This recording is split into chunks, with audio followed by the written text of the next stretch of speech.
হযরত সুলাইমান আলাইহিস সালাম ছিলেন মহান আল্লাহ তাআলার একজন রাসূল। তিনি ছিলেন হযরত দাউদ আলাইহিস সালামের পুত্র। মহান আল্লাহ তাআলা তাকে সমগ্র দুনিয়ার বাদশাহী দান করেছিলেন। তিনি এই দুনিয়ার বুকে প্রায় ৭৫০ বছর পর্যন্ত মানুষকে তাওহীদের দাওয়াত দিয়েছেন। আল্লাহ সুবহানাহু ওয়া তাআলা তাকে সমস্ত পশু পাখির ভাষা বোঝার বিশেষ ক্ষমতা দিয়েছিলেন। হযরত দাউদ আলাইহিস সালাম ছিলেন আল্লাহ সুবহানাহু ওয়া তাআলার একজন নবী ও রাসূল। রাসূল পাক সাল্লাল্লাহু আলাইহি ওয়াসাল্লাম ইরশাদ করেছেন, একদিন হযরত দাউদ আলাইহিস সালাম তার পুত্র হযরত সুলাইমান আলাইহিস সালামকে ডেকে বললেন, হে আমার পুত্র, তুমি সমস্ত রাত ঘুমিয়ে কাটিয়ে দিও না। কারণ কোনো বান্দা যদি সমস্ত রাত ঘুমিয়ে কাটিয়ে দেয়, তাহলে সে কিয়ামত এবং নেক আমল থেকে অনেক দূরে সরে যায়। পবিত্র কোরআন শরীফে মহান আল্লাহ সুবহানাহু ওয়া তাআলা হযরত সুলাইমান আলাইহিস সালামের কথা বর্ণনা করেছেন। মহান আল্লাহ তাআলা হযরত সুলাইমান আলাইহিস সালামকে অনেক জ্ঞান এবং ক্ষমতা দান করেছিলেন। একবার হযরত দাউদ আলাইহিস সালামের কাছে দুজন ব্যক্তি তাদের অভিযোগ নিয়ে হাজির হলো। তাদের মধ্যে একজন ছিলেন কৃষক এবং আরেকজন ছিলেন ভেড়ার মালিক। কৃষক ব্যক্তি অভিযোগ করল, ভেড়ার মালিকের ভেড়া তার কৃষি জমিতে প্রবেশ করে সমস্ত ফসল নষ্ট করে দিয়েছে। হযরত দাউদ আলাইহিস সালাম তার জ্ঞান অনুযায়ী বিচার করলেন এবং বললেন, এই ব্যক্তির কাছে যতগুলো ভেড়া রয়েছে তার মূল্য এই কৃষকের ফসলের মূল্যের সমান। তাই ভেড়ার মালিক তার ক্ষতিপূরণ হিসেবে তার সমস্ত ভেড়া এই কৃষককে দিয়ে দেবে। বিচার শেষে হযরত দাউদ আলাইহিস সালামের দরবার থেকে সেই ভেড়ার মালিক এবং কৃষক দুজনেই বেরিয়ে আসছিল। তখন সেখানে হযরত সুলাইমান আলাইহিস সালাম হাজির হলেন। তিনি তাদের দুজনের কাছ থেকে বিচারের বিস্তারিত বর্ণনা শুনলেন। সমস্ত কথা শুনে হযরত সুলাইমান আলাইহিস সালাম দুই ব্যক্তিকে নিয়ে পুনরায় হযরত দাউদ আলাইহিস সালামের নিকট হাজির হলেন এবং বললেন, হে পিতা, আপনার অনুমতি থাকলে আমি এই দুই ব্যক্তির অভিযোগ অনুযায়ী আমার রায় শোনাতে পারি। হযরত দাউদ আলাইহিস সালাম অনুমতি দিলেন। তখন সুলাইমান আলাইহিস সালাম বললেন, হে পিতা, আপনি এই ভেড়ার মালিকের সমস্ত ভেড়া কৃষকের কাছে সোপর্দ করে দিন এবং কৃষকের সমস্ত জমি ভেড়ার মালিকের নিকট সোপর্দ করে দিন। এরপর ভেড়ার মালিক এই কৃষকের জমিতে চাষ করে পুনরায় সেই জমিকে আগের অবস্থায় ফিরিয়ে আনুক এবং কৃষক সমস্ত ভেড়া থেকে দুধ এবং পশম সংগ্রহ করে উপকৃত হোক। এরপর ভেড়ার মালিক কৃষককে তার ফসল ফিরিয়ে দেবে এবং কৃষক তার সমস্ত ভেড়া ভেড়ার মালিকের কাছে সোপর্দ করবে। এই রায় হযরত দাউদ আলাইহিস সালাম অত্যন্ত পছন্দ করলেন এবং এই রায়কেই নতুন রায় হিসেবে ঘোষণা করলেন। এই বিচারের কথা পবিত্র কোরআন শরীফের সূরা আম্বিয়াতে বর্ণনা করা হয়েছে। মহান আল্লাহ তাআলা বলেন, অতঃপর আপনি দাউদ এবং সুলাইমানের কথা স্মরণ করুন, যেখানে তারা কৃষকের ফসলের জন্য করা অভিযোগের ফয়সালা করে দিয়েছিল। নিশ্চয়ই আমি ফয়সালার মধ্যেই ছিলাম এবং আমি সুলাইমানকে এই ফয়সালা বুঝিয়ে দিয়েছিলাম। একবার দুজন নারী হযরত সুলাইমান আলাইহিস সালামের নিকট হাজির হলো। তারা দুজনেই একটি বাচ্চার জন্য তাদের নিজেদেরকে মা বলে দাবি করছিল। এদের মাঝে একজন মহিলা বলতে থাকলো, কিছুদিন আগে একই রাতে আমরা দুজনেই সন্তান প্রসব করি, কিন্তু বাচ্চা জন্মের কিছুদিনের মধ্যে এক রাতে দ্বিতীয় মহিলার বাচ্চাকে একটি নেকড়ে এসে তুলে নিয়ে যায় এবং সুযোগ বুঝে এই মহিলা আমার বাচ্চাকে চুরি করে। এখন সে সবাইকে বলে বেড়াচ্ছে এই বাচ্চা তার নিজের এবং আমার বাচ্চাকে নেকড়ে এসে তুলে নিয়ে গেছে। এই সমস্ত কথা শুনে হযরত সুলাইমান আলাইহিস সালাম জল্লাদকে হুকুম দিলেন, সেই বাচ্চাটিকে কেটে দুই টুকরা করে ফেলো এবং দুজনকে একটি করে টুকরো দিয়ে দাও। এই অদ্ভুত বিচার শুনে প্রথম মহিলা হাউমাউ করে কেঁদে উঠল এবং বলল, হুজুর, দয়া করে আমার বাচ্চাকে মেরে ফেলবেন না, আপনি বরং দ্বিতীয় মহিলাকে আমার বাচ্চার মা বলে ঘোষণা করে দিন। আমার বাচ্চা বেঁচে থাকলে আমি খুশি হব। কিন্তু অন্যদিকে দ্বিতীয় মহিলা এ বিচার শুনেও চুপ করে থাকে। এতে করে সবাই বুঝতে পারল এই বাচ্চার আসল মা হল প্রথম মহিলা। তখন হযরত সুলাইমান আলাইহিস সালাম দ্বিতীয় মহিলাটিকে আদেশ করলেন বাচ্চাটিকে তার আসল মায়ের কাছে ফিরিয়ে দিতে। এভাবেই হযরত সুলাইমান আলাইহিস সালামের বিচক্ষণতায় বাচ্চাটি তার আসল মায়ের কাছে ফেরত গেল। হযরত দাউদ আলাইহিস সালামের আরো অনেক পুত্র ছিল, যাদের মধ্যে একজনের নাম ছিল আবু সালেম। একবার আবু সালেম তার পিতার বিরুদ্ধে বিদ্রোহ করে। সে এমনভাবে বিদ্রোহ করে যাতে করে হযরত দাউদ আলাইহিস সালামকে এক বিব্রতকর পরিস্থিতির মধ্যে পড়তে হয়।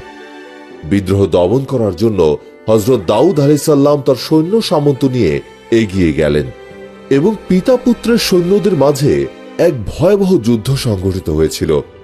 সেই যুদ্ধে আবু সালেম মারা যায় এবং পুনরায় হযরত দাউদ আলাইহিস সালাম তার রাজত্ব ফিরে পান।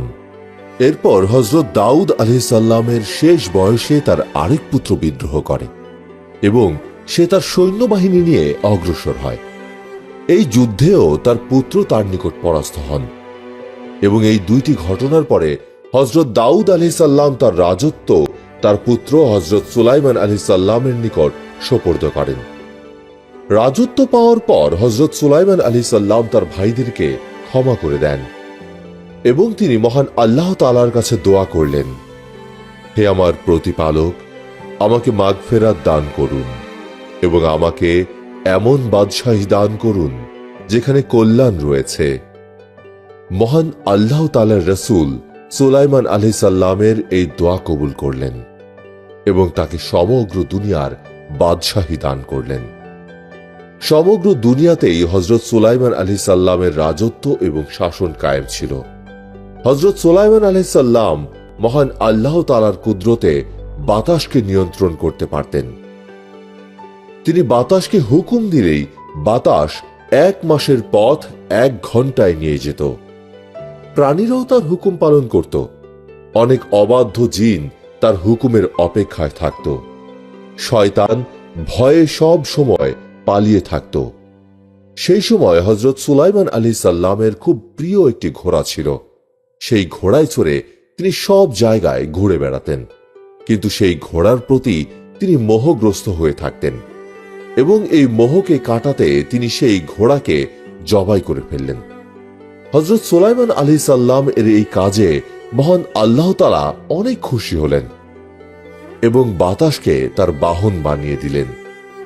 যখনই হযরত সুলাইমান আলাইহিস সালামের কোথাও ভ্রমণের প্রয়োজন হতো, তিনি বাতাসকে নির্দেশ দিতেন এবং বাতাস এত জোরে বইতে শুরু করত যে পথ মানুষের যেতে 1 মাস সময় লাগত, সেই পথ হযরত সুলাইমান আলাইহিস সালাম 1 ঘন্টায় চলে যেতেন।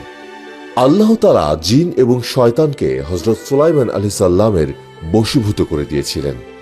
তারা সর্বদা হযরত সুলাইমান আলাইহিস সালামের কাছে চাকরের মতো হুকুম পালনের জন্য অপেক্ষা করত। এই সকল জিনরা সাগরের তলদেশ থেকে হীরা, মণিমুক্তা এবং নানা রকমের মূল্যবান জিনিস সংগ্রহ করে নিয়ে আসত। হযরত সুলাইমান আলাইহিস সালামের অনেক সুন্দর সুন্দর ইমারত বানানোর শখ ছিল। এই সমস্ত জিনেরা তার হুকুম অনুযায়ী অনেক সুন্দর সুন্দর ইমারত গঠন করেছিল। এই সমস্ত জিনদের মধ্যে কেউ যদি হযরত সুলাইমান আলাইহিস সালামের অবাধ্য হতেন, তবে তিনি তাকে শাস্তি দিতেন। পবিত্র কোরআনের সূরা আম্বিয়াতে আল্লাহ সুবহানাহু ওয়া তাআলা ইরশাদ করেন, আমি সুলাইমানের জন্য অনেক জিন এবং শয়তানকে নিয়োগ দিয়েছিলাম যারা সুলাইমানের নির্দেশ পালন করত। জিনদের মাঝেও 2 ধরনের জিন রয়েছে। একদল ছিল ঈমানদার জিন। এই সমস্ত জিনেরা তাদের ওপর দেয়া দায়িত্বকে ঈমানী দায়িত্ব বলে পালন করত। আরেক দল ছিল কাফের। তারা হযরত সুলাইমান আলাইহিস সালামের ভয়ে কাজ করত, কিন্তু তাদের দ্বারা হযরত সুলাইমান আলাইহিস সালামের ক্ষতি হওয়ার সম্ভাবনা থেকেই যেত। এই কারণে মহান আল্লাহ সুবহানাহু ওয়া তাআলা হযরত সুলাইমান আলাইহিস সালামের হেফাজতের ব্যবস্থা করলেন। পবিত্র কোরআন শরীফে মহান আল্লাহ সুবহানাহু ওয়া তাআলা ইরশাদ করেন, আর যারা সুলাইমানের অবাধ্য হতো, আমি নিশ্চয়ই তাদেরকে জাহান্নামে নিক্ষেপ করব।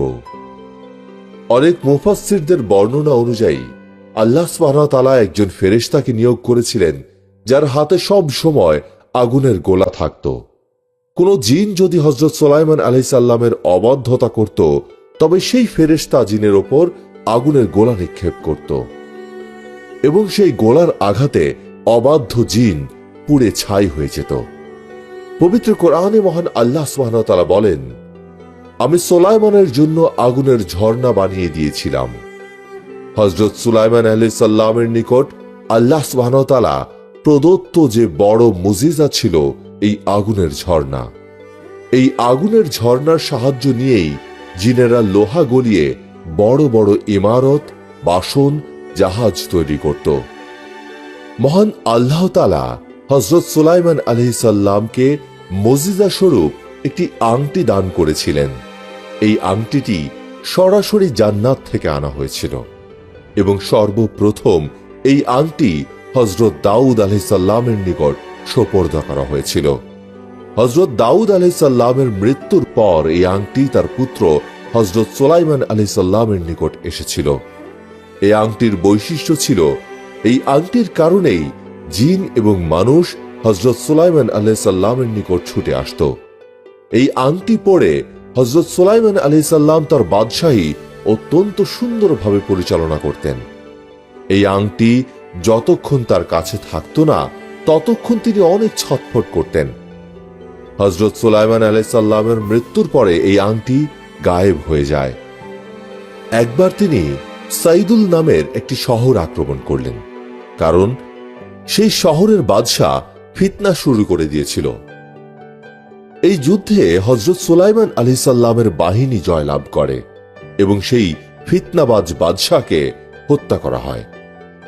এই যুদ্ধের পরে ফিতনাবাজ সেই বাদশার মেয়েকে হযরত সুলাইমান আলাইহিস সালামের নিকট হাজির করা হয়। হযরত সুলাইমান আলাইহিস সালাম সে বাদশার মেয়েকে তাওহীদের দাওয়াত দিলেন এবং সেই মেয়েটি তাওহীদের দাওয়াত কবুল করে নেয়।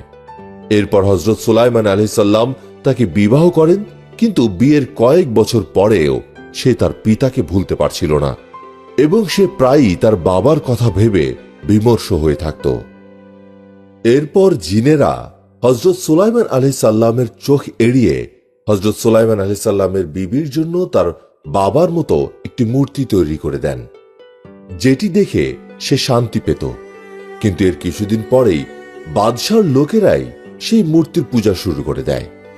এরপর হযরত সুলাইমান আলাইহিস সালামের অজ্ঞাতে তার রাজ্যে মূর্তি পূজা শুরু হয়ে যায়, যা প্রায় 40 দিন পর্যন্ত স্থায়ী ছিল। এরপর হযরত সুলাইমান আলাইহিস সালাম এর উজির আসিফ বিন বরফিয়ার কাছে এই খবর পৌঁছে যায়। তিনি হযরত সুলাইমান আলাইহিস সালামকে এই খবরটি জানিয়ে দিলেন। খবরটি শুনে হযরত সুলাইমান আলাইহিস সালাম ক্রোধে ফেটে পড়লেন এবং তিনি রাগের বশে সেই মূর্তিটি ভেঙে ফেললেন এবং সেই বাদশার কন্যাকে শাস্তি স্বরূপ শহর থেকে বের করে দিলেন এবং সিজদায় পড়ে মহান আল্লাহ সুবহানাহু ওয়া তাআলার কাছে ক্ষমা প্রার্থনা করলেন। একবার মহান আল্লাহ তাআলা হযরত সুলাইমান আলাইহিস সালামকে পরীক্ষা করার সিদ্ধান্ত নিলেন।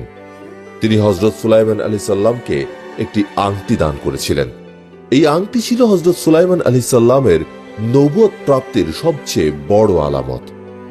হযরত মূসা আলাইহিস সালামের লাঠির মতো হযরত সুলাইমান আলাইহিস সালামের আংটির সাহায্যে তার অনেক কাজ পরিচালনা করতেন। তিনি নিজের কাছ থেকে দূরে রাখতেন না এই আংটি, সব সময় তার কাছেই রাখতেন। খুব বিশেষ প্রয়োজন হলে তার এই আংটি তার একজন বিশ্বস্ত স্ত্রী, যার নাম ছিল আমিনা, তার কাছে রেখে যেতেন। একবার তিনি তার এই আংটি আমিনার নিকট গচ্ছিত রাখলেন। তখন সাকার নামের এক শয়তান হযরত সুলাইমান আলাইহিস সালামের রূপ ধরে আমিনার নিকটে আসেন। আমিনা তাকে চিনতে পারেননি। আমিনা তাকে হযরত সুলাইমান আলাইহিস সালাম ভেবে আংটিটি দিয়ে দিল। এই আংটি শয়তানের কাছে যাওয়ার সাথে সাথে হযরত সুলাইমান আলাইহিস সালাম তার সমস্ত ক্ষমতা হারিয়ে ফেললেন। তিনি ফিরে এসে দেখেন তার সিংহাসনে অন্য কেউ বসে আছে এবং সবাই তাকে প্রত্যাখ্যান করছে। সব থেকে অবাক করা ব্যাপার ছিল, কেউ তাকে চিনতে পারছিল না। তিনি যখন বলতেন তিনি আল্লাহর নবী হযরত সুলাইমান আলাইহিস সালাম, তখন কেউ তাকে বিশ্বাস করত না। সবাই তাকে নিয়ে হাসি ঠাট্টা করত। তিনি বুঝতে পারলেন এটা মহান আল্লাহ তাআলার তরফ থেকে একটি পরীক্ষা। তিনি এই ঘটনার পর শহর ছেড়ে চলে যান। তিনি রোজগারের সন্ধান করতে থাকেন। হযরত সুলাইমান আলাইহিস সালাম একজন মালিকের খোঁজ পান, যার জন্য প্রতিদিন সমুদ্র থেকে তিনি মাছ ধরে নিয়ে আসতেন। এর বদলে ওই মালিক তাকে প্রতিদিন 2টি করে মাছ পারিশ্রমিক দিত। এই কাজটি হযরত সুলাইমান আলাইহিস সালাম বেশ কিছুদিন ধরেই করছিলেন এবং গোপনে তিনি মহান আল্লাহ তাআলার কাছে আশ্রয় প্রার্থনা করতেন। অবশেষে মহান আল্লাহ সুবহানাহু ওয়া তাআলা হযরত সুলাইমান আলাইহিস সালামের দোয়া কবুল করলেন। অন্যদিকে সেই শয়তান বাদশাহী পরিচালনা করছিল, কিন্তু তার আচরণ দেখে সবাই বুঝতে পারছিল এ কিছুতেই হযরত সুলাইমান আলাইহিস সালাম হতেই পারে না। হযরত সুলাইমান আলাইহিস সালাম এর দরবারে আলেমরা সিদ্ধান্ত নিল তার সামনে তাওরাত পাঠ করবে। যদি সিংহাসনে বসা ব্যক্তি তাওরাত সহ্য করতে না পারে তবে সে অবশ্যই শয়তান হবে। পরের দিন আলেমরা দরবারে তাওরাত পাঠ শুরু করল, কিন্তু শয়তান এই তাওরাতের আয়াত সহ্য করতে পারেনি। সে দরবার থেকে পালিয়ে গেল এবং যেতে যেতে শয়তান সেই আংটিটিকে সমুদ্রে ফেলে দিল, যাতে করে সেই আংটিটি আর কখনোই হযরত সুলাইমান আলাইহিস সালামের কাছে ফেরত না আসে। কিন্তু সেই আংটিটি একটি মাছ খেয়ে ফেলল এবং হযরত সুলাইমান আলাইহিস সালাম সেই মাছটিকে ধরে আনলেন। আল্লাহ সুবহানাহু ওয়া তাআলার কুদরতে হযরত সুলাইমান আলাইহিস সালামের মালিক তাকে 2টি মাছ দিলেন এবং সে 2টি মাছের ভেতরে একটি মাছ ছিল, যে মাছটির পেটের ভেতরে ছিল সেই আংটিটি। হযরত সুলাইমান আলাইহিস সালাম যখন সেই মাছটি কাটতে গেলেন তখন তার পেটে তার আংটি দেখতে পেলেন। যখন তিনি সেই আংটিটি পুনরায় পরলেন তখন সমস্ত জিন এবং মানুষেরা পুনরায় তার খেদমতে হাজির হয়ে গেল। হযরত সুলাইমান আলাইহিস সালাম আল্লাহর কাছে শুকরিয়া আদায় করলেন এবং পুনরায় তার বাদশাহী প্রতিষ্ঠা করলেন। হযরত আদম আলাইহিস সালামকে যখন আল্লাহ তাআলা দুনিয়ায় প্রেরণ করেছিলেন তখন তাকে একটি মজবুত কাঠের তৈরি এবং সোনায় মোড়ানো সিন্দুক দান করেছিলেন, যেটি ছিল প্রায় 3 গজ লম্বা ও 2 গজ চওড়া। কথিত আছে এই সিন্দুকটি হযরত মূসা আলাইহিস সালাম পর্যন্ত গিয়েছিল। হযরত মূসা আলাইহিস সালাম যখনই সিন্দুকটি খুঁজে পান তখনই তিনি সেখানে অনেক দামি জিনিস দেখেছিলেন। যে কোনো যুদ্ধ বা লড়াইয়ের পূর্বে এই সিন্দুকটিকে সামনে রাখতেন তিনি। যখন বনী ইসরায়েলের উপর কোনো বিপদ আসতো তখন তারা সিন্দুকটি সামনে রেখে দোয়া করত। কোনো শত্রুরা আক্রমণ করলে তারা এই সিন্দুকের বদৌলতে জয়লাভ করতে পারত। যখন কোনো বিষয়ের মীমাংসার প্রয়োজন হতো তখন তারাই সিন্দুকের শরণাপন্ন হতো। যখন বনী ইসরায়েলরা আল্লাহ সুবহানাহু ওয়া তাআলার অবাধ্য হতে শুরু করে তখন তাদের উপর আল্লাহর গজব নেমে আসে। আমালেকা সম্প্রদায় তাদের উপর আক্রমণ করে এবং তাদের সমস্ত কিছু লুট করে নিয়ে যায় এবং যাবার সময় তারা সেই সিন্দুকটিকেও সঙ্গে করে নিয়ে যায়। কিন্তু সিন্দুকটিকে নিয়ে যাওয়ার পরে তারা সিন্দুকটিকে একটি নাপাক জায়গায় রেখে দেয় এবং এই সিন্দুকের সাথে বেয়াদবি করে। শাস্তি স্বরূপ একটি কঠিন অসুখ এসে এই সম্প্রদায়ের একটি অংশকে শেষ করে দেয়। তখন তারা বুঝতে পারে এই সিন্দুকের সাথে বেয়াদবির কারণে তাদের উপর এমন কঠিন আযাব এসে পড়েছে। এরপর তারা সিন্দুকটিকে একটি ঠেলা গাড়িতে করে বনী ইসরায়েলদের কাছে ফিরিয়ে দিয়ে যায়। যখন ইমাম মাহদী আসবেন তখন এই সিন্দুকটিকে পুনরায় খুঁজে বের করবেন। কথিত আছে এই সিন্দুকটিকে ইমাম মাহদী তুর্কিস্তানের একটি শহর থেকে বের করে আনবেন। ইহুদিরা এখনো ওই সিন্দুকটিকে খুঁজে বেড়াচ্ছে। তাদের বিশ্বাস সিন্দুকটিকে মসজিদুল আকসার নিচে পুঁতে রাখা হয়েছে। এই কারণেই ইহুদিরা মসজিদুল আকসাকে ধ্বংস করতে চায়। একবার হযরত সুলাইমান আলাইহিস সালাম দুনিয়ার সমস্ত মাখলুকাতকে খাওয়ানোর জন্য আল্লাহ তাআলার নিকট প্রার্থনা করলেন। হযরত সুলাইমান আলাইহিস সালাম বলেন, হে আমার প্রতিপালক, আপনি যদি অনুমতি দেন তবে আমি আপনার সমস্ত মাখলুকাতকে আগামী 1 বছর খাওয়াতে চাই। এরপর মহান আল্লাহ সুবহানাহু ওয়া তাআলা সুলাইমান আলাইহিস সালামের নিকট ওহী প্রেরণ করলেন। বললেন, যে তোমার এই কাজ করার ক্ষমতা নেই। তখন সুলাইমান আলাইহিস সালাম আবারও প্রার্থনা করলেন, বললেন, হে আল্লাহ, অন্তত একটি সপ্তাহের জন্য আমি আপনার মাখলুকাতকে খাওয়াতে চাই। তখন আল্লাহ তাআলা তাকে পুনরায় জবাব দিলেন, এই কাজ করার ক্ষমতা তোমার নেই। তখন হযরত সুলাইমান আলাইহিস সালাম পুনরায় প্রার্থনা করলেন, হে আল্লাহ, অন্তত একটি দিনের জন্য হলেও আমি আপনার মাখলুকাতকে খাওয়াতে চাই। তখন আল্লাহ সুবহানাহু ওয়া তাআলা আবারও বললেন যে তোমার এই কাজ করার ক্ষমতা নেই। তবুও তিনি হযরত সুলাইমান আলাইহিস সালামের দোয়া কবুল করলেন এবং তাকে সমস্ত মাখলুকাতকে একদিনের জন্য খাবার খাওয়ানোর অনুমতি দিলেন। অনুমতি পাওয়ার সঙ্গে সঙ্গেই হযরত সুলাইমান আলাইহিস সালাম সমস্ত মানুষ এবং জিনদেরকে হুকুম দিলেন তারা যেন সকল মাখলুকাতের জন্য হালাল পশুর ব্যবস্থা করে।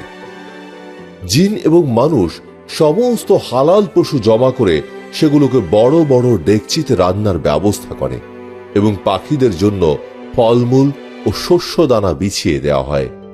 খাবার যেন নষ্ট না হয় সেজন্য বাতাসকে নির্দেশ দেওয়া হয় যেন সে বইতে থাকে। যখন খাবার খাওয়ার সময় আসে তখন মহান আল্লাহ সুবহানাহু ওয়া তাআলা হযরত সুলাইমান আলাইহিস সালামের কাছে ওহী পাঠালেন, হে সুলাইমান, তুমি সর্বপ্রথম কাদের খাবার খাওয়াতে চাও? জবাবে হযরত সুলাইমান আলাইহিস সালাম বললেন, আমি সর্বপ্রথম সমুদ্রের মাছদের খাবার খাওয়াতে চাই। এবার মহান আল্লাহ সুবহানাহু ওয়া তাআলা সমুদ্রের সকল মাছদেরকে হুকুম দিলেন তারা যেন সমুদ্র থেকে তাদের মাথা উঁচু করে রাখে, যেন হযরত সুলাইমান আলাইহিস সালাম তাদেরকে খাবার দিতে পারেন। তখন একটি বড় তিমি মাছ সমুদ্রের পাড়ে এসে খাবার খাওয়া শুরু করে এবং সে একাই সব খাবার খেয়ে শেষ করে ফেলে। কিন্তু এত খাবার খেয়েও সে তৃপ্ত হলো না। এরপর সেই তিমি মাছ বলল, হে সুলাইমান, আমার পেট ভরেনি, আপনি আমাকে আরো খাবার দিন।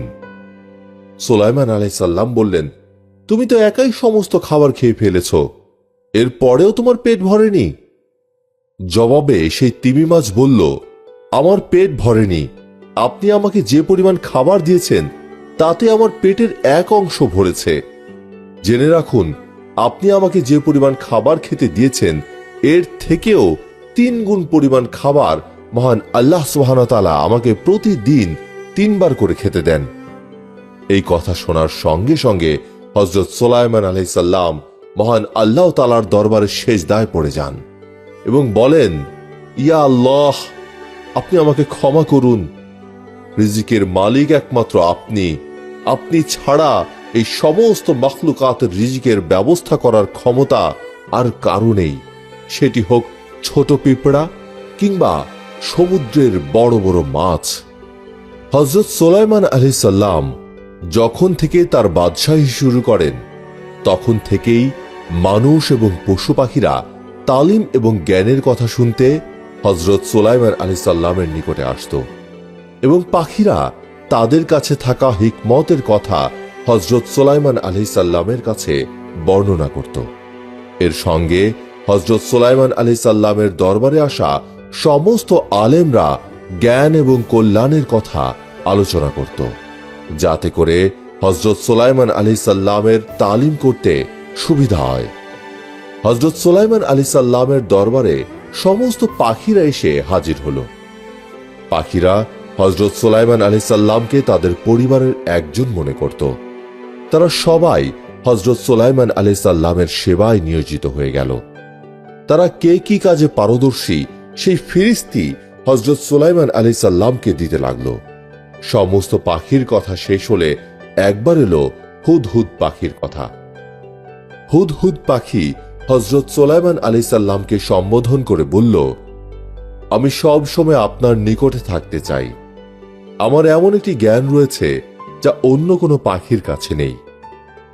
এই কথা শুনে হযরত সুলাইমান আলাইহিস সালাম হুদহুদ পাখিকে বললেন, তোমার এমন কি জ্ঞান রয়েছে যা অন্য কারো কাছে নেই? তখন হুদহুদ পাখি বলল, আমি যখন আকাশে উঠতে থাকি তখন পৃথিবীতে পানির স্থানগুলো আমি দেখতে পাই। মাটির গভীরে থাকা পানি আমার দৃষ্টি এড়ায় না। আমি ওপর থেকেই পানির গভীরতা এবং পানির উৎসের খোঁজ বের করতে পারি। সেই জন্য আমি যুদ্ধের সময় আপনি এবং আপনার সৈন্যদের সঙ্গে থাকতে চাই।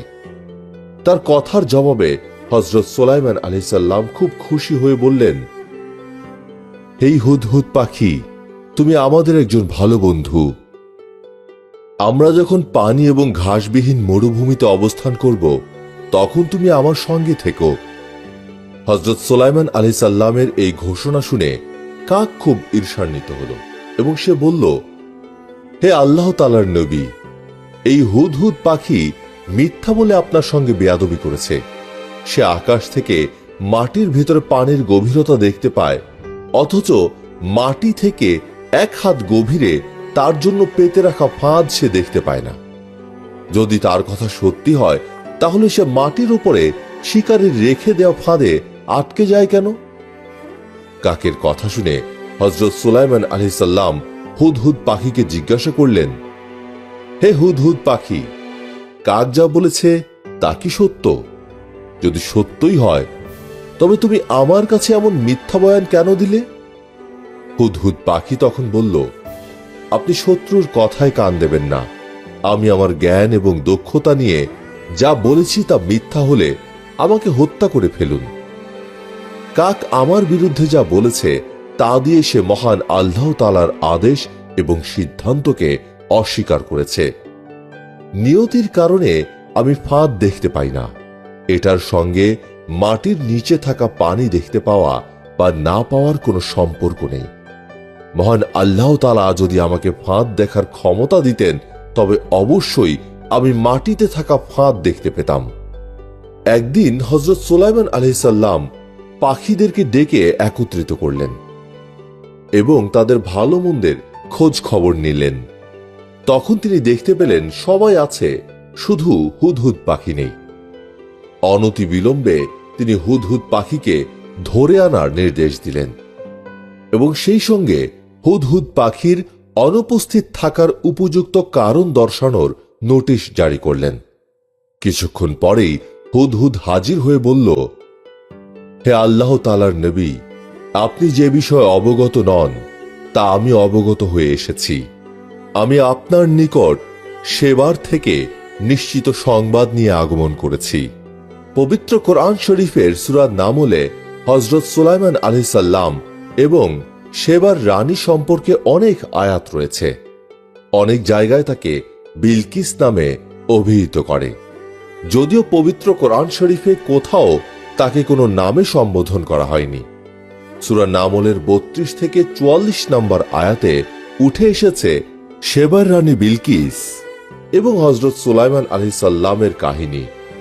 নবী হিসেবে হযরত সুলাইমান আলাইহিস সালামকে আল্লাহ সুবহানাহু ওয়া তাআলা অনেক জ্ঞান ও প্রজ্ঞার অধিকারী বানিয়েছিলেন।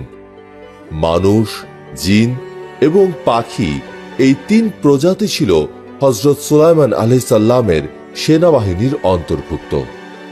হযরত সুলাইমান আলাইহিস সালাম পশু পাখির ভাষা বুঝতেন। মহান আল্লাহ তাআলা হযরত সুলাইমান আলাইহিস সালামকে বিরল ক্ষমতার অধিকারী করেছিলেন। পশু পাখি, জিন থেকে শুরু করে প্রবাহিত বাতাস পর্যন্ত তার অনুগত ছিল। তার সেনাবাহিনীতে অসংখ্য জিন এবং পশু পাখি সংযুক্ত ছিল।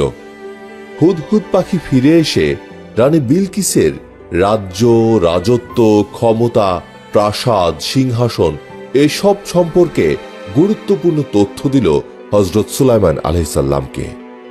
হযরত সুলাইমান আলাইহিস সালাম সেবার রানী বিলকিসকে মহান আল্লাহ তাআলার প্রতি বিশ্বাস স্থাপনের আহ্বান জানিয়ে চিঠি পাঠালেন। উত্তরে রানী বিলকিস বিপুল পরিমাণ উপঢৌকন প্রেরণ করলেন।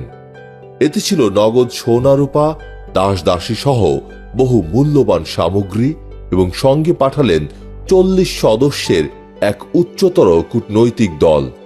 কিন্তু সম্পদের প্রতি কোনো মোহ ছিল না হযরত সুলাইমান আলাইহিস সালামের। তিনি তা প্রত্যাখ্যান করলেন এবং বললেন, মানুষকে কুফর এবং শিরক মুক্ত করে একত্ববাদের পথে নিয়ে আসাই আমার চাওয়া। মহান আল্লাহ সুবহানাহু ওয়া তাআলা হযরত সুলাইমান আলাইহিস সালামকে অশেষ জ্ঞান ও প্রাচুর্য দান করেছেন। বিলকিসের প্রতিনিধিদের তিনি সেই সম্পর্কে ধারণা দিলেন। অন্যদিকে রানী বিলকিস তার দেশের সৈন্যদের যুদ্ধের প্রস্তুতি নেওয়ার পরামর্শ দিলেন। সৈন্যদের সমাবেশ ঘটানো হলো এবং যুদ্ধের সর্বাত্মক প্রস্তুতি নেওয়া হলো। রানী জাতির উদ্দেশ্যে ভাষণ দিলেন। তিনি বললেন, যদি সুলাইমান আলাইহিস সালাম আমাদের উপহার গ্রহণ করেন এবং যুদ্ধ না করে মহান আল্লাহ তাআলার পথে আহ্বান করেন, তাহলে বুঝতে হবে তিনি সত্যিই নবী। আর তিনি যদি আমাদের উপহার প্রত্যাখ্যান করেন, তাহলে তিনি পৃথিবীর অন্যান্য রাজার মতো একজন রাজা, এবং পৃথিবীর কোনো শক্তি আমাদেরকে যুদ্ধ থেকে দমাতে পারবে না। আর যদি তিনি সত্যি নবী হন, তবে কোনো শক্তি আমাদের রক্ষা করতে পারবে না। রানী বিলকিসের প্রতিনিধি দল হযরত সুলাইমান আলাইহিস সালামের দরবার থেকে ফিরে এসে বললেন, মহান আল্লাহ তাআলার শপথ, তিনি কোনো সাধারণ রাজা নন। আমরা তার সঙ্গে যুদ্ধ করার শক্তি রাখি না। সব দিক বিবেচনায় আমরা কোনোভাবেই তার চেয়ে শ্রেষ্ঠ নই।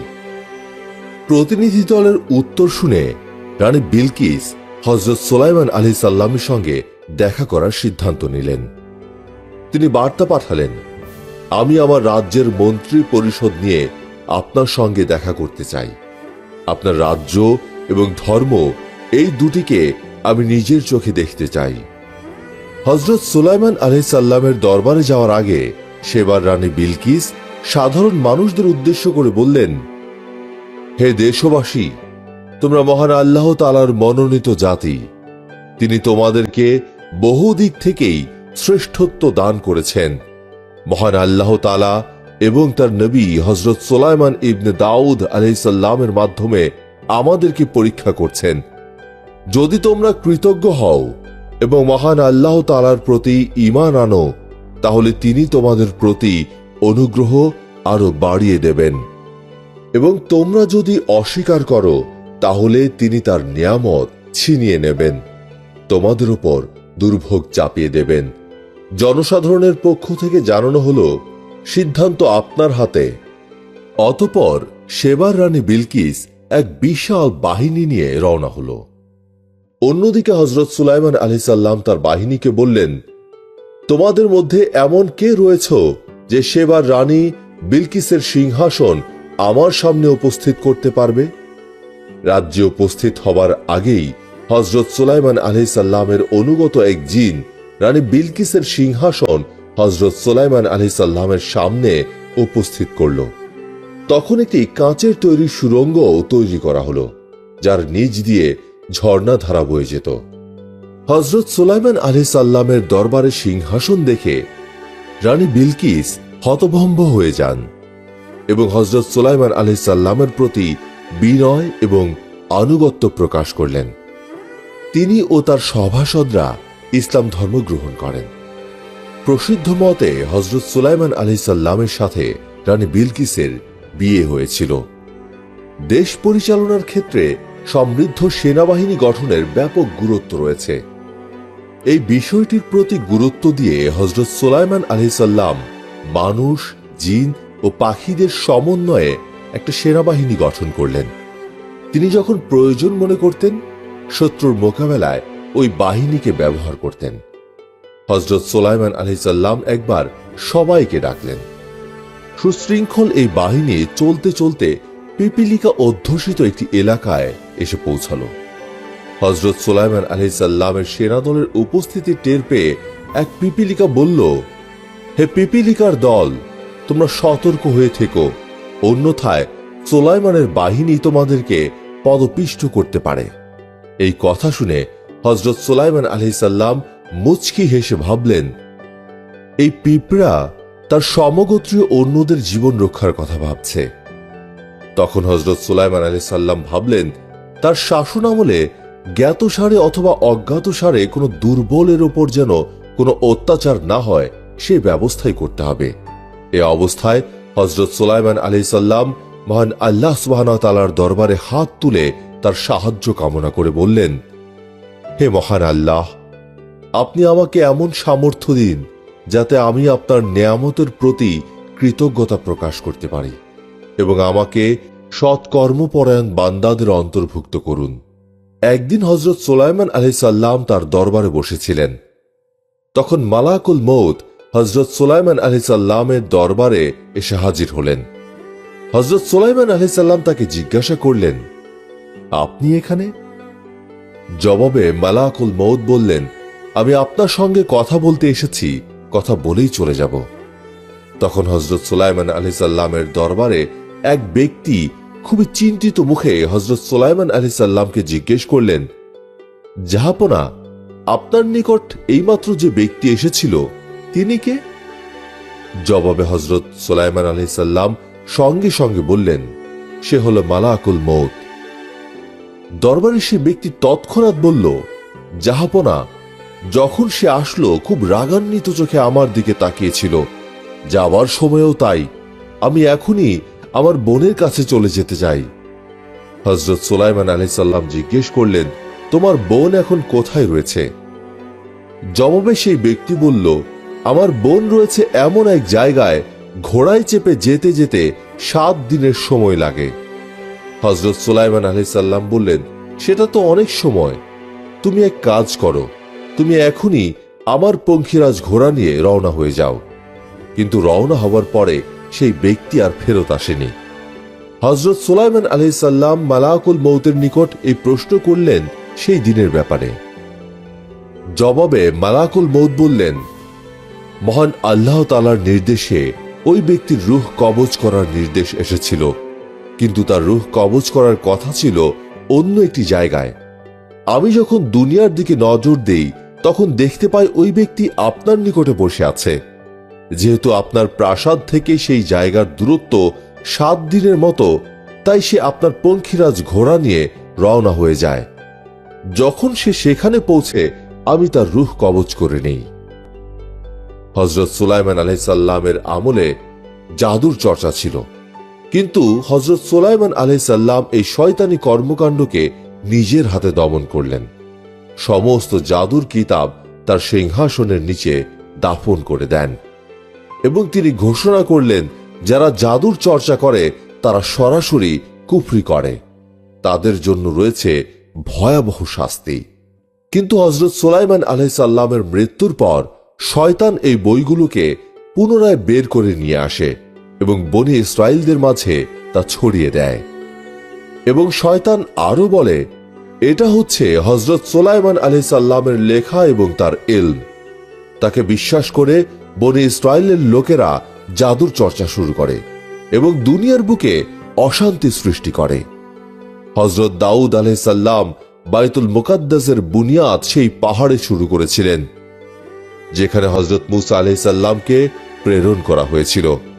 কিন্তু এই কাজ শেষ করার পূর্বেই হযরত দাউদ আলাইহিস সালামের মৃত্যু হয়।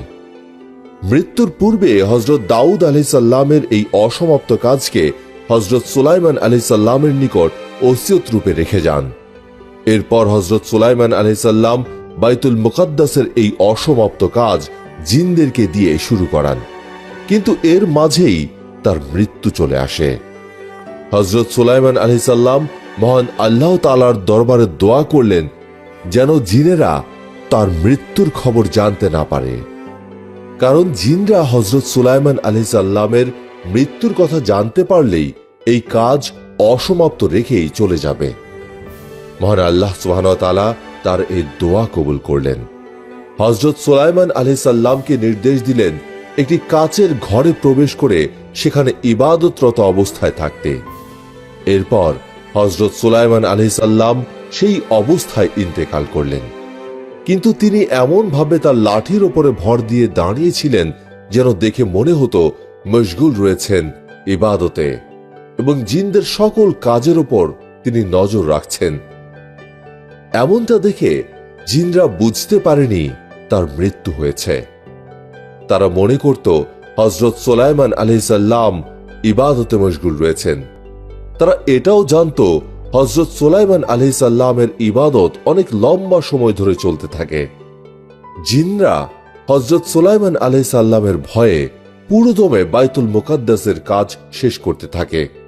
যখন কাজ শেষ হয়ে যায়, মহান আল্লাহ তাআলার কুদরতে উই পোকা হযরত সুলাইমান আলাইহিস সালামের লাঠি খেয়ে ফেলে এবং তার শরীর মাটিতে পড়ে যায়। তখন জিনেরা বুঝতে পারে তার মৃত্যু হয়েছে এবং জিনেরা বুঝতে পারে তারা ভবিষ্যৎ সম্পর্কে কিছুই জানে না, কারণ তারা যদি জানতো তাহলে তারা হযরত সুলাইমান আলাইহিস সালামের মৃত্যুর খবর জানতে পারত। মহান আল্লাহ সুবহানাহু ওয়া তাআলা আমাদের সবাইকে তার নবীদের দেখানো পথে হেদায়েতের পথে চলার তৌফিক দান করুন। আমিন।